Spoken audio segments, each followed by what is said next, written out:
In today's video, I'm going to teach you how to send test email in Mailchimp. Before we jump in, here's why this matters. A test email lets you preview your campaign the way your subscribers will see it, so you can catch formatting issues, broken links, typos, or odd spacing before anything goes out to your full list. Think of it as your last, low-stress safety check. Start by heading to Mailchimp in your browser. Once you're in your account and on the main dashboard, you're in the right place. If you manage multiple brands or audiences, just make sure you're in the workspace where your campaign lives so you don't test the wrong one by accident. From the dashboard, click Campaigns. This is the hub for everything you've built or scheduled, including regular email campaigns, automations, and drafts. You'll see a list of your campaigns along with their status. Drafts are the ones you're still working on, and they're the most common type to test. Scheduled or sent campaigns will also appear, but for a test send, you'll typically open the draft you plan to finalize. Next, click the specific campaign you want to send a test for. If you have many similar campaigns, look at the campaign name, the subject line, and the last edited time to make sure you're opening the correct one. When the campaign opens, you'll see the editing view with your content blocks, subject, preview text, and settings.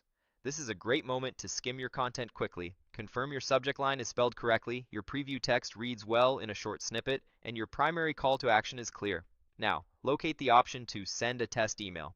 This action is available from within the campaign editor. Clicking it opens a small window where you can choose who should receive the test. This doesn't publish or schedule your campaign, it simply sends a preview copy to the inboxes you specify. Click into the Send a Test to field.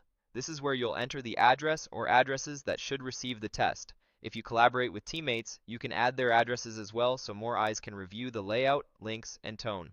Keep your test list small and focused to speed up feedback and avoid confusion. Type the email address you want to receive this test email. Be careful to enter it correctly. Mistyped addresses are the most common reason a test seems to disappear. If you like to check rendering in different inboxes, you can include a couple of your own addresses from different providers. It's also helpful to choose at least one address that uses dark mode, since colors and logos can look different there. If your campaign uses personalization, remember that some merge tags may not populate in a test the same way they will for real subscribers, so focus on layout, images, and links during this pass. When you're ready, click Send Test. Mailchimp will confirm that the test is on its way. Delivery is usually quick, but give it a moment. If it doesn't appear right away, check your promotions or updates tabs or your spam folder, just in case. Open the message and review it on both desktop and mobile if you can. Look closely at headings, spacing, and how images scale. Tap every link and button to make sure they go to the right place and that tracking parameters, if you use them, are intact.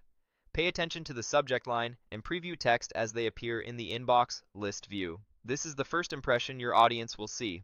If something looks off, return to your campaign editor, make the adjustment, and send another quick test to confirm the fix. A few extra minutes of testing can save you from a public correction later. That's it. You've successfully sent a test email in Mailchimp, and you're ready to finalize your campaign with confidence. Thanks for watching, and happy sending.